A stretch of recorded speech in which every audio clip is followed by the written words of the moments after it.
record the lecture as usual. You can always access the recordings of the workshops. Usually within about 24 hours, you can access them on our YouTube channel. And I will put that link in the chat. We have with us one of my favorite guest speakers. She's been coming to my classes here at Miramar for about the last 3 years, and then at SDSU for, well, definitely over 8 years, I think. And I just love her workshops and love what she does and in the community and with the business students and startup founders. So welcome, Jennifer Barnes. Welcome. Hi, thanks for having me. Yes, we're happy to have you. So tell us a little bit about what's in store for us today. What are we going to be talking about? Oh gosh, you put so much pressure on me here. It better be good. You know you will be. Always a treat having you. Oh, thank you.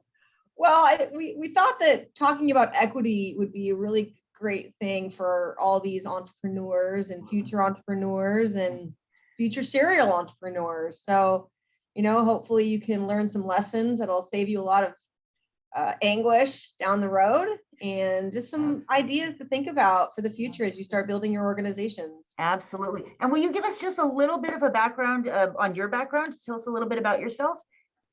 Sure. Jennifer Barnes. I am the CEO and founder of Optima Office. This is my second company, and it's my second company because I made an equity mistake in my first company. But Optima has been around for 3 years now. We've got close to 80 employees. And it's been crazy. It's just been a fast growth company. We should bill about $600,000 in revenue for the month of October. So that'll be our biggest month yet. Life's good. Married. Went to college at University of Arizona with a finance and marketing degree, and then did my master's at the Executive Masters of Business program at San Diego State, hence my involvement with San Diego State and doing whatever I can to help that organization. And then that is where I met Tanya, and she introduced me to REC, which I think is an amazing program. So anything I can do to help the students and share some stories, happy to do it. So I think I got my video working again. Thank you, Jennifer. Yep. So wonderful. That's so happy to see how well you're doing. We're always following your company. We remember when you were with that other company, and I think that this is why this lesson is so valuable for people who are starting their businesses. We need to make sure that we don't make equity decisions because the story is unfortunately it's not something that it's something that we hear quite a bit, right? It's not uncommon, not to use double negative, but so thank you so much for sharing, and we're excited to hear all about it. So if you'd like to go ahead and share your screen, I'm going to let the audience know if you have any questions along the way, you're welcome to put the questions in the chat. We'll save enough time at the end that we can go through and answer all of your questions. And it's a good idea to make sure that your microphones are turned off. You can also turn off your cameras if you'd like, but if you do have a question, make sure that turn those cameras and microphones back on so we can see who you are when you're asking. And anything else, Jennifer, that you wanted to say before we get started? I don't have any screens. I don't have anything to share. I'm going to talk to you. Perfect. So I'm going to go ahead and put it in speaker view and take it away. Share your story. Yeah, absolutely.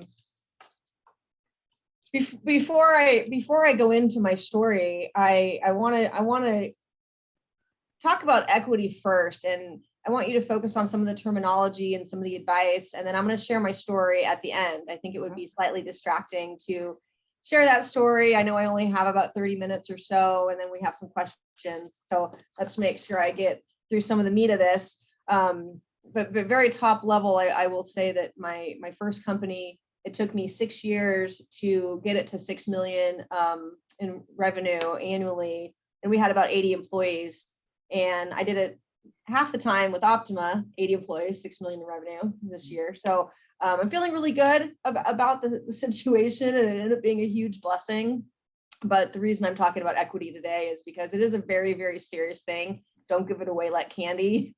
There's a lot of repercussions with equity and with the partners that you choose. Absolutely.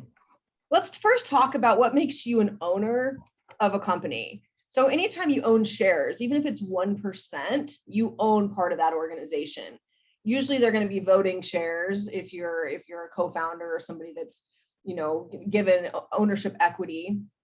And then you're going to have tax consequences. So if the company makes $1 million in profit and you own 10%, well, then you're going to have to pay taxes on that 10% of the earnings. So you always want to strategize with your CPA anytime you get any equity of a company. This is probably very basic, but if you own more than 51%, then you have majority control. And if it's your company, I always say try to keep at least 60% or 100%. In my case with Optima, I own 100%, and I'm going to keep it that way. I've got some amazing executives on my team. I've got some amazing employees that work for me, but I incentivize them in other ways and not equity. There's a couple of different ways you can slice your organization. So there's an S corporation. With an S corporation, when you take a distribution, let's say there's 3 of you that own an S corporation, that 33% that each of you have, that's how the distributions have to be split out. So the reason that some people don't pick an S corporation is because you might have 3 of you co-founders, but only one of you is doing a majority of the work. Well, unfortunately, with S corporations, it has to be evenly split depending on the percentage that you have. So if it's 33, and somebody takes $10,000 and the other 2 have to take $10,000. And if there's disparity in terms of, who's doing more work, you wouldn't want to be in an S corporation for that one reason. You can pay yourself a salary though, and those numbers can be different. With an LLC, you can't pay yourself a salary. You can give yourself a guaranteed payment, like a 1099, so to speak, but you can take varying cash payments with different owners. With a sole proprietorship, if you have no partners and you just want to be a sole proprietorship, then yes, you can do salary. You can take out whatever you need from the company, pending you have enough tax basis. So if your company is losing money and you have no equity and you have no tax basis, you can't take money out of it, distributions and whatnot, unless you actually have a positive tax basis in that. C corporations are a whole different story. I don't see any of you really starting a C corporation right now, but if you do, email me and I'll give you some more information about that. Let's talk about how, if you want to divide your equity, how do you divide your equity equally? It's, let's say 3 people want to start or 4 people want to start an organization and you each have 25%. Well, then it's really about creating a lane. What is your responsibilities? I like to call it a responsibility matrix so that people are in their own lanes. You don't want a lot of crossover because then it's confusing on whose decision it is. So divide up the roles. Maybe there's a CFO, a COO, a CMO, and a CEO. And so decide, is this the right way that I want to do it? Or am I the main rainmaker? I want to own 80% of the company and I'm going to give these 2 people 10% each because they're going to put in a lot of sweat equity.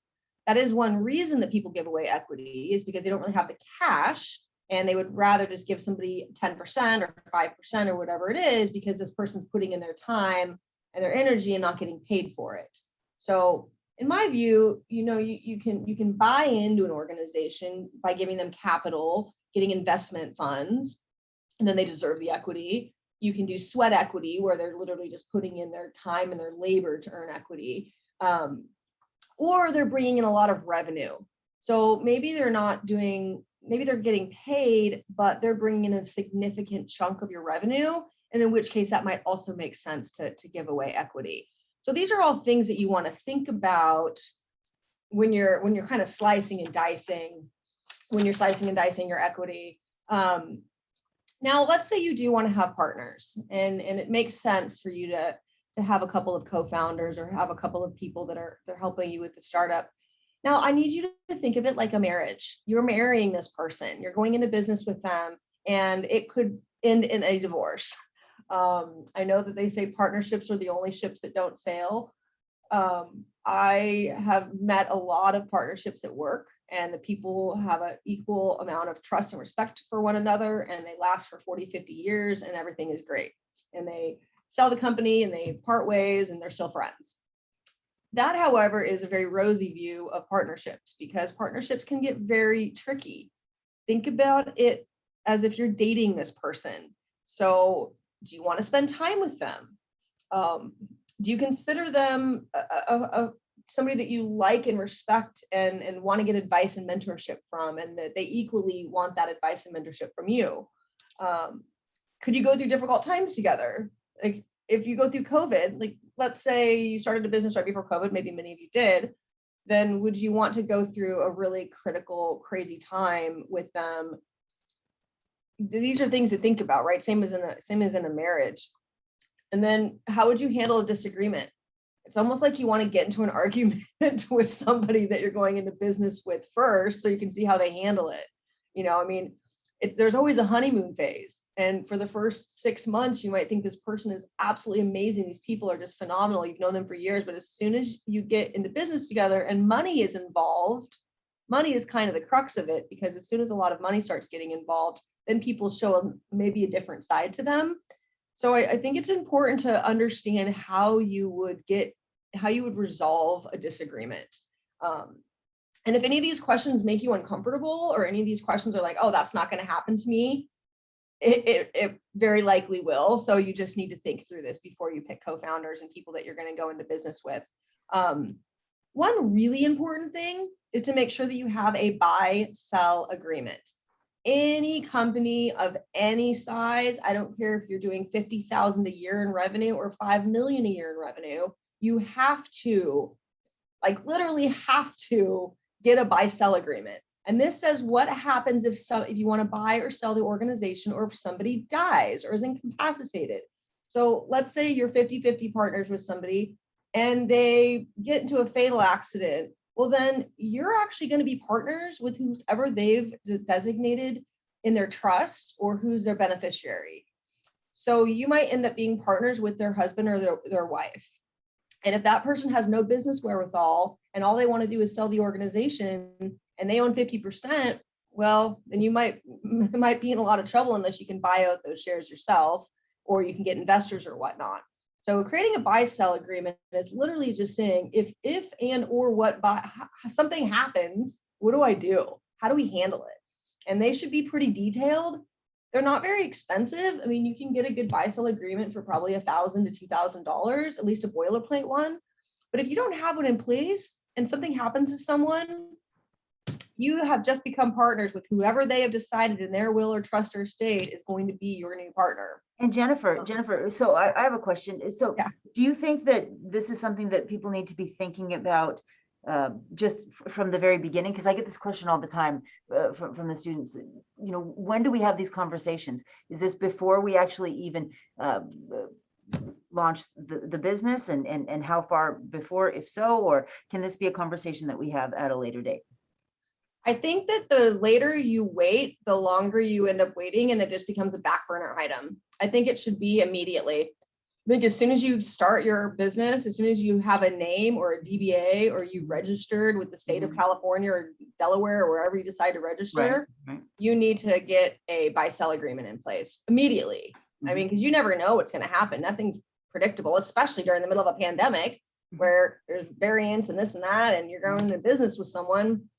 Well, you never know what's going to happen. I've seen the healthiest of people pass away because of COVID right now.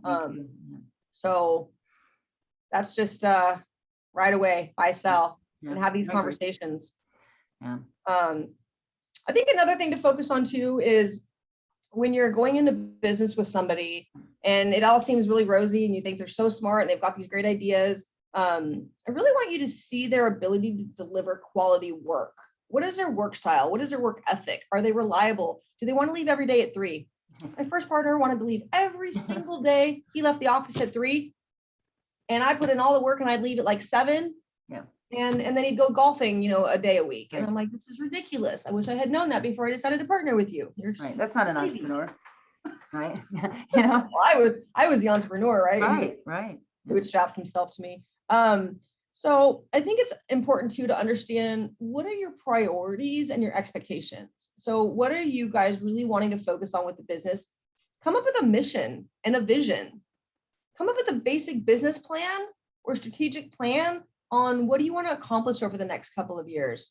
So my vision at Optima is to have the highest retention in the industry with both my clients and my staff. Happy staff, happy clients. So what we want to do is build amazing relationships. We want to have a culture of kindness and flexibility and care, because we're taking care of people's financials and their books and their money. And so I wanted to develop that really relationship-based culture. So make sure you guys have this, are the same culture fit. Because let's say the company takes off, you're doing millions of dollars in revenue, you start hiring all these employees, then what is your culture? Because a bad culture, and anybody that's toxic in an organization, can take it down. So I think it's really identifying, are you guys on the same page? Do you share the same mission? Do you share the same vision? Do you have the same expectations for the future? The same goals?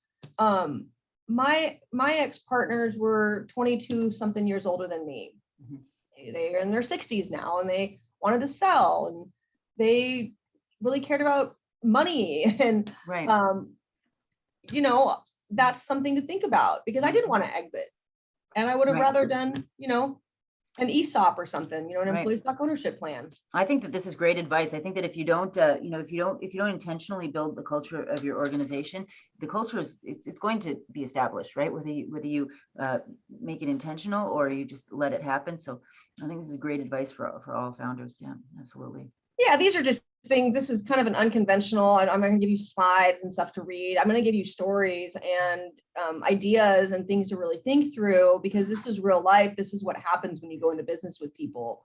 And so I think the culture started from the top right away. And so whatever culture you believe in and what you want your organization to be, right from day one, that culture starts spreading, and it's kind of set, and it's very difficult to change your culture down the road. And so it's identifying that and making sure you're on the same page with your co-founders or the people that you give equity to is really, really important. Because it will come up. I don't know if it's going to come up the first year, maybe not the first 2 years, but it'll come up eventually. And you don't want to get into, an argument with the people that you're working with and not be able to solve it. One thing to focus on is how do you see your roles and the deliverables and your contributions long term? So really, it's about that authority matrix, kind of responsibility matrix. Who's responsible for what? Who's the ultimate decision maker when it comes to finances? Who's the ultimate decision maker when it comes to operations and processes? Who's the ultimate decision maker when it comes to human resources and how we're going to handle employees? Who's the ultimate decision maker when it comes to marketing? When it comes to sales? Think about every single part of your organization and then assign the primary responsibility to one person, with the secondary response, like if the secondary person is the backup or a tiebreaker. So it is really important to put that into stone. Otherwise, you're stepping on each other's toes. Right, exactly. These are things that come up when you have co-founders. I mean, if somebody has to be accountable for everything, and there has to be that one person. This is all great advice. Absolutely, 100% agree. 100% agree. Yeah, no, thanks. I like you being conversational with me, Tanya. That way I'm not talking the whole time. Right. No, I can't help it. I love it. I have to say, you're spot on. I mean, it's absolutely, and we have a lot of founders I see in the audience who, some of them are at different stages, but I know that they're nodding their heads saying, yes, these are absolutely truisms that if you have not learned yet, you will learn. Right. So I'm glad you're sharing. Yeah, no, thank you. I think it's too that you just don't base your decision on the future of the company where it is in its current state right now, because it's always going to evolve, and there's always going to be curveballs thrown at you. I don't know any entrepreneur that just had 10 years of perfection with no curveballs, with no fire drills, with no day-to-day issues. There are things that are going to come up. So I think it's really focusing on the long-term values and capabilities of the people that you go into business with. And if you don't play nice in the playground, then just, be in business by yourself. Right. Don't be a co-founder, right? So I think when you're, let me think about what's next. I think it's also about being fair. It's about being kind. It's about treating the people that you are going to be working with generosity. And the greedier that you can be about, oh, I want this and I want this, that starts creating a divide in the beginning. So I want you to be as fair and kind and generous to the people that you're working with as possible, but you also have to hold people accountable. And so I think accountability is key, and it's about sharing that accountability with with your coworkers, or your And co-founders. yeah, I agree. I keep interjecting, but I 100% agree. And, I have to say that you are good at this. We see this time and time again in all of the awards that your company wins for being one of the top places to work in San Diego. And the fact that people are always clamoring to work with your companies. It's a good place to work. Not that it's easy. I mean, and I like that you're a tough boss, but fair and take care of your employees. So I agree that is so important. Yeah, I think it's like a happy balance of being tough-minded and kind-hearted, where people don't walk all over you. They know you're going to take care of them. They know you care. They know you're kind. Yeah. But you also have to be kind of tough and have that accountability factor. I love that. Yeah. It's difficult. One thing I wanted to talk about is dilution of your shares. And so if any of you are doing Series A or B, or you're raising funds, I really want you to focus on what dilution means. And so if you go into business and you're, 60%, somebody else is 40%, and then you give away, then people buy into the company, then you start diluting yourself. And so get the calculation down where you're not going to be in a position where you own less than 51% of your organization, depending, you're the rainmaker and you're the one that, makes the decisions and whatnot.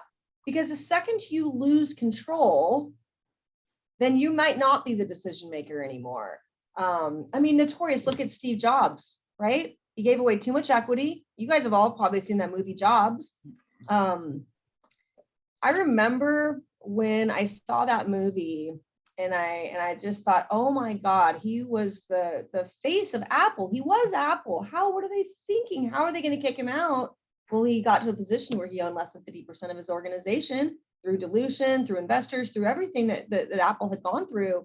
And so he was walked out with security from his own company. And I remember thinking when I watched that, oh my God, that is such a nightmare. That would be literally my worst nightmare on the planet, to be walked out of my own organization because I gave up too much equity. Oh gosh, and I've seen it happen so many times, just so many times.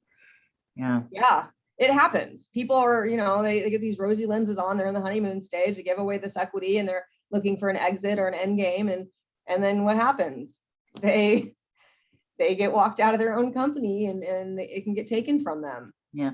And I saw, so just to add something in the chat, I know some people have added a couple of things about this, and there's a lot of misconception. People think that if you own 60% of your company, you're safe, but dilution, it makes it so that it's not safe. And I saw somebody, I think it was Ray, put in here, even when you're at 60% seed funding, those are red flags for us investors because of dilution. You have to watch this very carefully, because when you're bringing in investors, you're further diluting that ownership and making it less and less and less until eventually below 51 and you're in trouble, right? Yeah, correct. I see that Stephen asked about the profit being retained earnings. Yes, retained earnings is the profits that you've earned over time. That's your retained earnings, the earnings you've retained. And so every year it starts over, your profits start over. And so your net income every single year rolls into retained earnings. If you have positive retained earnings, yes, you can take distributions from the organization. If you have negative retained earnings, you cannot, at least from a tax standpoint. And it's, if you don't mind me interjecting for a second, I really, Tanya and Jennifer, I love you. That's why I'm on here for you. I really think you have so much good information for all of us. This is really, really an important point. I mean, you heard it and it's pounded into you, but the truth of the matter is if you don't take this seriously, it could really hurt you badly in so many ways. And Tanya, maybe this is a point of another presentation, our presentation with an example, because I think saying this is one thing, but until you actually see how, you get money in, you have stocks, this happens, then you do this and this happens. I think that is an example formulation that needs to happen. Yes, thank you. No, thank you, Ray. Thanks. And the feeling is mutual, right? We love you too. But I will say we'll be sharing some stories of this happening, and it happens more often than you would think. And a lot of the CEOs that we have coming in here to talk, a lot of the founders, this is not their first company, and a lot of them have had this happen in some of their previous ventures, and so we'll be hearing some of those stories. So yeah.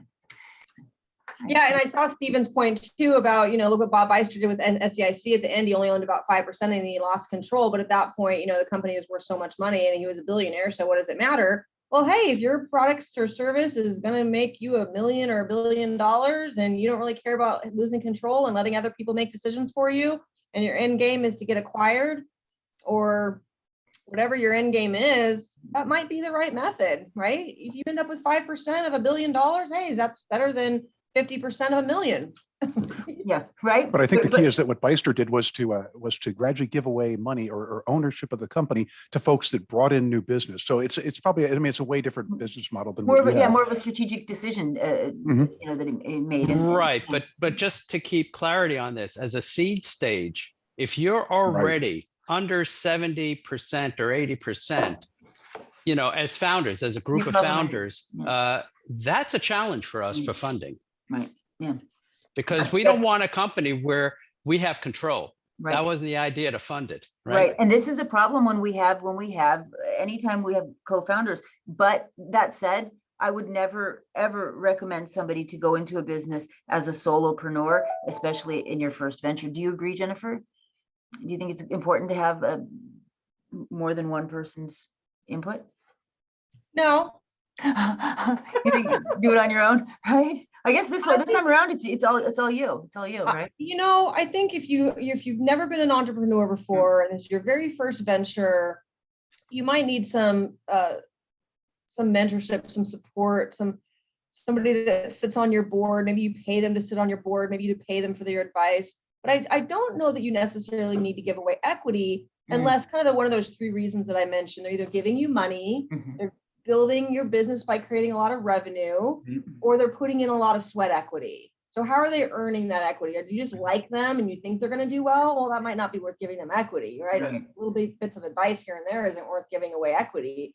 What are they contributing? What are they really, really doing to contribute to your business? And there's other things you can do. There's other ways that you can reward people other than giving away your equity. Absolutely agree there. But yeah, I personally think it's great to have, it's great to have different perspectives, but you're absolutely right. They need to be earning it. You don't want to give away ever anything. Yeah, I mean, you can do vesting schedules too. So you can say, okay, I'm going to give you 10%, but you earn it over 10 years. And I give you 1% a year, but you have to hit these benchmarks. I think vesting is a really important way to say, okay, well, I want to give you this, but I'm not going to give it all to you on day one. And so how do you figure out, is it a 4-year vesting and you get 25% of it each year? So you want to give away, 10%, you get 2.5% every year for, you get what I'm saying. I mean, absolutely. Invest. No, I agree. Tie it to performance. And then also I see a lot of entrepreneurs, they think that they have to, like you said, go 50-50 because they're starting a company with another person, but absolutely not the case. And you need to start thinking smaller when you're talking about equity that you do potentially give away or, getting rid of your hard-earned ownership of the company. I think that's and then there's a lot of ways that you can do things. There's phantom stock, right? There are ways that you can do profit sharing. Yeah. I'm not a huge proponent of profit sharing in some instances because then everyone's focused on every dollar that you're spending. I almost prefer a revenue growth. Sure. So if you get into my business now and it's worth 5 million and we get it to 20 million, well, maybe that 15 million of revenue growth that you helped me get to, I'm going to give you a percentage of that over a 10-year period when you want to retire. Or I'm going to set up kind of a life insurance plan or some kind of a financial vehicle where as the company grows, I'm going to put more money into this platform for you. And that, when you retire, you can take out the cash, or if you don't want to retire and you want to go start another venture, maybe there's a way you get that funds upon exiting. And so there's a lot of ways to slice and dice it. So I that you agree. give away real equity. Yeah, because one thing that I don't like about profit sharing, and the reason why I've never been a big fan of it, is it feels then all of a sudden like I'm an employee, right? Like I'm working for them and they're watching my pennies. Hey, how are you spending? And and so that can be problematic if you are an entrepreneur who doesn't like having that oversight, right? Or I've at Optima, I've got a COO. Mhm. Who's I think he's about 60. Mhm. And then I've got a CFO and executive vice president, and Mhm. he's also about 60. Mhm. And they're going to want to retire in 6, Yeah. 7, 8 years. Mhm. And so do I want to have to sell? I could give them each 5% or something. Right. But then what happens if my business is worth 30 million when they want to retire? Well, 5%, I've got to give each of them $1.5 million Mhm. if they want to, or I have to either be forced to sell a business. So even giving away 5% can make you force your hand on either a sale or having to come up with a significant amount of cash. Right. Your business gets 30 million, you give 2 people 5% each. Well, then Right. you've got to come up with $3 million to pay them out when they want to leave. Right. So And that's not an unheard of amount. I mean, 30 million, I mean, you're right around there, within what was 4 years. So yeah. Yeah. I mean, that's pretty cool. Well, I think Optima right now, we'll do about 6 million plus this year. We'll probably do 8 million next year, but even 10%, that's $800,000 that I would have to come up with Right. even next year, right? If I had given away some of the equity in the beginning. And I've invested a lot of money into the organization, into our growth, into longevity with me. I don't want to exit for at least 15 years, 20 Yeah. years. Right. So why would I give away equity knowing that if that person doesn't want to stay with me, I mean, you can create a buy-sell agreement and that says, you're going to get paid out over a 10-year period. But I've thought that, if you want to golden handcuff somebody, make sure it's not a golden staple, it's a golden handcuff, something Like that's it. going to be generous and worthwhile. Right. But you can create all these different incentive plans that really get people motivated and excited without having to put yourself into an equity type of position where you get your hand forced or people are making decisions for you. So I hope that's helpful. That was most of what I wanted to go over. So yeah, we're at about we have 10, 15 minutes left of time together. Did you want to at this point share a little bit about your story, or would you rather do some Q&A? Yeah, I think that it'd be really interesting for them to hear why you're in your second venture now. Yeah, I mean, I could have started with that. I started with it on many presentations, but I thought I wanted to get the meat of this out, so you really had some things to think about, and I wanted you to write some of this stuff down and to really get in your heads on how important it is to think so thoroughly about equity. So I was 33, almost 10 years ago, and I started an outsourced accounting company, and I had worked for one of our competitors. And most of my clients ended up coming with me, and I started out of my living room, and it was 6 weeks before my wedding. And here I have a dozen clients, and all the employees that worked under me at this organization came with me. And so here we are. I didn't have a name of a company. I was a brand new entrepreneur. I had recently graduated with my MBA from state, and I didn't know what I didn't know. And so a guy named Mike got introduced to me and said, well, hey, I've started this company, and do you want 50% of it? Why don't we go 50-50? You'll roll in your clients and the employees into this business, and I'll give you the keys to the car and you can run with it. And we don't know what's going to happen, but I've got another full-time job. I'm just going to, we've got this website, we've got our logo, everything's incorporated. I'll support you if you need it. So it seemed like a really good marriage at the time. And I was like, oh my gosh, wow, this guy wants to give me half his company, and I can just roll my clients and my employees into this business, and I can go on my honeymoon and he'll help me, and this is great. No, it wasn't great. So fast forward 3 years, he still has his full-time job, and I got the company to about 30 employees, about 3 million in revenue, and he's like working an hour a week or so. And so I finally says, hey, Mike, I need you to start working in this business because it's 2015, at the time. And I'm like, I've put in so much time and effort. You own half the company that you're doing nothing for. I brought in 100% of all the revenue, 100% of all the employees, and you just kind of gave me a name, which I don't even like the name, and I don't even like the colors you picked. And here I am, like I'm in this position where I don't feel comfortable, and I'm a bit resentful that you own half the company that you're doing nothing for. So he kind of agreed and started working, a day a week throughout some of 2015. And then he quit his job. And in 2016, he became our full-time chief operating officer. And then we decided to give a CFO that came from another firm who brought some clients and staff with him. We decided to give him 10% equity. It vested over, I think it was only like 2 years, which was dumb, but gave him 10%.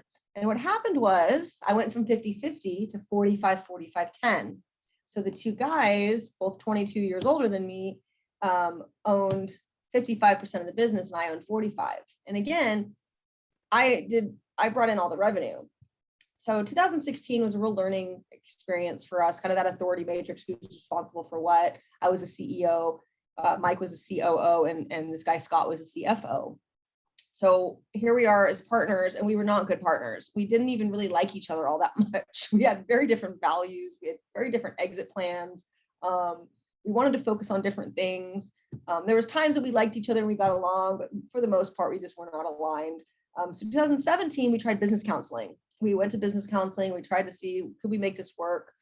Instead, the guy said, you know what, we are going to demote you to president. I want to be co-presidents with you. And you're no longer the CEO. We've outvoted you 55% to 45. And that's kind of when the downfall started. We would just get into arguments and just not on the same page. Fast forward to September of 2018. So exactly 3 years ago, literally, it was September 27th. So we're about at 3 years right now. I showed up to work as normal. I had brought in 17 million of the 21 million that we did as a firm, hired 80% of the employees myself. And I walk into my office and there's a security guard, and they basically walked me out of my own organization and said, you no longer work here. Here's your final check. We need your laptop, your keys, your car. We need your phone, and you no longer have any management rights to this organization at all. And so needless to say, it was like the most shocking thing in the entire universe. I was like, what? And I I thought about that, the Steve Jobs movie. I'm like, wow, my biggest nightmare just came true. I can't even believe this has happened to me and how I got myself in this position. I remember when that happened. You came and talked to our class, like it was a month that had happened. And it was just like, everyone was just, our jaws dropped when we heard this. It was, ugh. Yeah, I mean, I was the face of the organization, right? It was my company essentially, and these two guys did a hostile takeover. That's the only way I can describe it, is it was a pretty hostile takeover. Fortunately, I outsmarted them, and very long story short, I ended up being able to keep all my documents, all my computers. My husband's an IT guy, and I had some backup plans and whatnot, and kept my cell phone. Took away my company car though, and I had to walk home that day, and they had disconnected my company cell phone, and I had got home and I turned off all my Wi-Fi so that when I did turn my computer on, I didn't lose all my Dropbox and all my email and all my stuff. And so I started Optima 3 days later. This happened on a Thursday. I started Optima by Monday. I had to come up with a name. I had to incorporate. I had to get QuickBooks servers and business insurance and a business license and cloud. I had to do so many things that I had known what to do. And I moved right across the street from them 3 weeks later. 27 employees came with me, about 50 clients came, and we did 3.5 million our very first year in business. And then I spent a couple $100,000 in litigation fighting them, and I ended up winning. It was the best day of my life. It was during the pandemic, so April of 2020, they had to buy out all of my shares, my 45%, and Opta had no debt. It was basically fully capitalized at that point now. And the second year in business, we did just under 5 million. This year, we're going to do a little over 6. And now we are on a great path. It was, a blessing in disguise, but it was a nightmare. And it was. So, Jennifer, you know what their mistakes were? I'll tell you right now. If anybody's listening, this is recorded. Mm-hmm. Sounds like they didn't have a no compete, which should have been in your documents when they hired you. They did have one. Though they did, but you were able to get around it. Okay. And then the other thing is that Steve was asking me about valuation in any founder leaving is always going to be a hotly contested situation. And you can almost always expect a lawsuit, because what party A and party B, party C think is valuation for what they deserve when they leave is always going to be different than the other party thinks. And what did you, So- how did you get your valuation, Jennifer, when you were doing this? I remember you talking about their valuation didn't match yours, of course, which is, thank you, Ray, very common. How did you guys come to a decision? Was that part of the court decision? One of my best friends is an attorney, and so we went through our buy-sell agreement, and we realized there was some language in there that would prevent me from starting a competing business. I mean, non-competes are not enforceable in California unless you own an S corporation and you're starting a competing business. You need to get rid of the shares of that S corporation before you're able to start a competing business. The judge, however, said, what is she supposed to do? Go start, drink coconuts on the beach? I mean, this is her business, and I'm going to deny this non-compete clause, and she's able to start her own business. And the whole time, this judge was amazing. He saw my story. He had listened to what was happening, and so I was very thankful to get a good judge that was really not just a black or white type of check the box type of guy.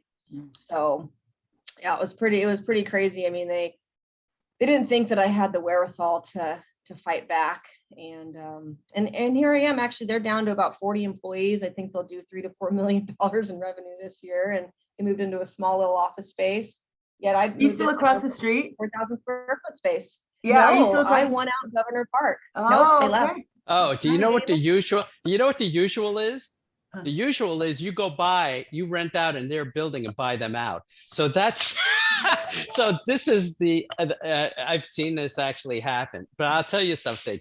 The lesson here, I don't know if you heard it. It's the judge, and that's why many lawyers, when you go into litigation, will not tell you if you have a good. And any attorney who tells you that you have a winnable case, be careful, because the judge has a lot of power. Yeah. And it's all in the story and in their beliefs. So And I am your so ability- happy for you, I know. Jennifer. I did not know that whole story. I just Yeah. listened to it and my jaw just kept dropping on Right. this. But And I honestly, thank you, Ray. I was going to say part of it is your ability to convey that story and to let people know what was happening. Because if you were not able to get that out and get those people on your side, this could have had a much different ending. And I see a couple questions in the chat. One of them I want to make sure that you address. Do you think this was because you're a woman? Do you think that they were taking advantage of you because they felt like they could or entitled somehow? I don't Or know if age, it was maybe? a female male thing. I mean, maybe there was something. Maybe there was something there. I don't want to speculate. Okay. I think that things to a certain extent happened for a reason, and I was not meant to be partners with them. When I look at the whole pandemic, I'm like, oh my gosh, how would they have handled this? And would I have wanted to be partners with them during all this? Oh my God, shoot me. Gosh, no, we were so misaligned Right. before the pandemic. Could we imagine having them gone through something like that together? I would have been miserable. And so hence why I'm not going to give away equity. I've got some Yeah. amazing leadership people on my team. I just choose not to put myself in that situation. I am again. so glad that you shared this story. I think this was so important for everyone to hear. And honestly, I'm thinking of all of the people who are sitting in here right now who are starting companies that they're hoping will be high growth companies, and they're starting them often with other people. And very often I'll hear people come to me with people getting just offers just like you've had that sound good. They sound good. And obviously in the end, yours wasn't such a good thing to take that 50%. And, We just lost you, Tanya. oh, sorry. Well, I I'll hear let you you. take it back over if you can hear, if you want to just keep going. I was just basically going to say, what can people do? Do you think it's bring it to mentors if they get offers like this, or like, what can people do to protect themselves so this doesn't happen? Other than just their equity. Everything I started with, Yeah. right? Taking into consideration who you're going into business with, get a buy-sell agreement if you do go into business with people, Right. pay attention to dilution, Mhm. look at other ways to motivate and incentivize people to work for you. Right. You know, there's all sorts of incentive plans that you can put together, but I need you to think of it as a long-term marriage, and partnerships, unless you have a dead set, we're selling no matter what in 5 years, or whenever we get our product launch, or whenever we get to 8 million in revenue, or whatever your number is, and we're going to sell, and I don't really care what happens. There's a lot of anomalies. Mhm. But I think the moral of the story is just be very careful with who you partner with, and be very careful with equity in general, because it can end very nightmarish. And Yeah. luckily, I had enough tenacity and Yes. fight in me to succeed. Okay. I actually, I didn't mention this, but it's finally done, so I can. But when I got the settlement money and got my shares bought out last April, I hired a screenwriter in LA, and Oh. and so she just finished writing Corporate Queen, and it's the story of a female that got her company stolen from her by two guys, and she wrote an incredible story. She interviewed all my friends and family. She interviewed people. I mean, 27 people came with me, so there's a lot of people to talk to about what happened, and there's a lot of really crazy stories that happened. Mhm. So this is going to be a movie. I hope. I mean, we have to get a production company. We've got a few production companies that are interested right now. Do we want to go with one of the smaller ones? Or are we going to keep looking for a bigger one? I really want Jessica Chastain to play me, because Miss Sloan is very similar to the movie that we're creating. And so if you watch Miss Sloan and you watch Jessica Chastain, there's a lot of parallels. So yeah, Corporate Queen is done. I spent a lot of money getting it written. And if you see it come out in the movies, that's the true story of Jennifer Barnes. I love this. So cool. This is so cool. I had no idea they were going to make a movie out of this, but I mean, this would be a great movie. I mean, it's totally great. I can't wait to watch this. And I saw somebody here, Steven Schmitz, Ray and him will play the bad old guys. I could see that. So that's great. So I know we have just a couple minutes left, and I want to make sure if there's anybody who has I see just so many comments in the chat there. I don't know if you're watching them with us, Jennifer, but anybody has any burning questions before we end it today that they would like to ask this very soon to be famous on the movie screen. That's pretty cool. I love that they're making. We'll see. It's so, it's kind of like it's such a small percentage. I just thought there's something I have to do it. I got to get this written into a movie. They had a process server, this really big, crazy dude with this red curly hair, and showed up on this Harley every single day, pounding on my door for a week. And it was very scary to have this guy pounding on my door, but I had home security installed after all this happened. And so I knew when this guy was coming, and we would hide and I wouldn't answer the door. And so then my attorney says, well, it'd be better if you go serve him first. God, it's like $400 to process serve somebody same day. I don't really want to do that. So we ended up calling Uber Eats. I met the lady in the parking lot, and I said, hey, bring this Habit Burger girl up to this office here, ask for Mike. And when he says, I didn't order Uber Eats, tell him that, he needs to sign this document and then bring me down a copy. If you do, I'll give you a $50 tip. And she's like, oh, okay. She does. And it worked. Oh my gosh, I love that. And I called my attorney. I said, hey, I served him. I have the paperwork. He's like, I just talked to you like an hour ago. Yeah, it's done. I go, yeah, I called Uber Eats. And he's like, Jennifer, Uber delivers subpoenas? I'm like, I found one that would. He's like, you're the most resourceful person ever. And so there's so many of these little things that happen, which is why we thought it'd be a good movie. Yeah, that is a great story. Just one of many in this. So I love it. Yeah. We don't want to get on her bad side here. Yeah, right. I love it. So great. So is there anybody we have just a couple minutes left before we're going to call this good. Anybody has any burning questions that they'd like to ask Jennifer? And feel free to put them in the chat, or you can just turn your mic on. Oh, one thing too. Yeah. I need to hire 10 more people in the next 2 months to keep up with demand. We have been so busy doing accounting, cleanup and support and audit work. And we don't do tax or audit, but like pre-audit and pre-tax. And so I just hired, I think 12 people in the last 2 months, and everyone's almost full. I've got almost 80 employees. So I need 10 more. If anybody is looking for an accounting position, from the staff accountant, bookkeeper up to controller, let me know. I'm always hiring. Okay, so I'll put that out too. I think. So what kind of services do you offer for startups? There you go. Now I'm gonna flip it on you. So what kind of services are you guys offering to wannabe startups? I did talk to somebody yesterday, about, you know, the mandatory, if you have an employee, you have to have disability insurance in California, not in Texas. Interesting. So anyhow, so I have an employee in both. So what's interesting is that in California, you need it, but he has this entire platform where they give you HR and employment and all this other, you know, basically bookkeeping services. So is this something you're thinking of providing startups?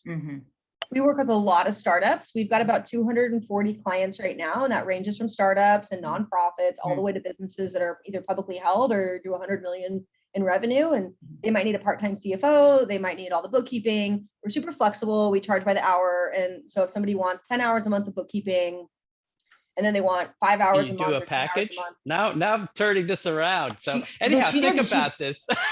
We're recording, so I'll Yeah, stop. right. But- No, but- she's one of my favorite people to yeah, refer so just for think people to. about it, Jennifer, because I like you a lot too. And maybe this is a niche that's really, really needed. I've been out there looking. So just so you know, I use my own accountant right now. Okay, it's a lot easier for me. Well, I'd say this, I refer everyone who's looking for an accountant to Jennifer. And if you're looking for a job, it sounds like she's hiring. Yeah, but if I have somebody that's giving me soup to nuts for a good price, you know what I We do mean? soup to nuts, but we're not the cheapest solution, but we're not the most expensive. There's only 6 companies in my entire industry that have more than 50 employees. And so we're one of them, and I'm the only female, one of the only females in this entire space. But you know, what we're looking to do is, what does a company need right now? And the problem with some of the startups is giving them a set package that's $500 a month or $1,000 a month, Right. because if they double and triple, then you have to reevaluate it. We just Right. charge hourly. So we give you an estimate of, okay, maybe it's going to take 8 to 12 hours a month and bookkeeping, and it's going to be 6 to 10 hours a month of a controller. And then maybe it's, you know, 2 to 10 hours a month of an HR person. So it's going to range between 5,000 or 500 and 2,000. I can't tell you exactly what it's going to be. And if your business starts taking off, then it's going to be bigger. Right, but that makes a lot more sense for a startup, because startups should be growing and changing. So yeah, that makes sense. So would you like to just, I'm going to leave it back to you. And what do you want to leave us with? What do you want to leave the audience with today? One thing to kind of just, above all others, what do you think is the most important thing for them to walk away with today? Well, I hope that every single person got at least one takeaway. I hope that you learned something about equity. I hope that, you know, you'll think twice about handing out equity, looking at other ways to slice and dice it. I encourage every single one of you to get a buy-sell agreement in place if you don't have it already. Make sure that you're really focusing on everything from a risk and compliance standpoint. Don't just bootstrap yourself and not pay attention to some of the details that can go back and bite you later. Just think as long-term as you can, and think about all the things that can go wrong, and try to have a backup plan, because things are going to go wrong. It's how you execute and how you handle it. All excellent advice. Thank you so much for sharing that. I know personally, every time I speak with you, and every time I hear you speak, I get something out of it, and it leaves me changed in how I approach things as a startup founder. So thank you, Jennifer. Yeah. Thank you all for being here today. Like I said, this recording will be available on our YouTube channel tomorrow. There's lots more workshops. We lost you again. Why? I'm so frustrated. The connection is terrible. We'll talk to everybody soon. Thanks for coming, and take care. Bye, Thank everyone. you. Bye. Yep, that was good.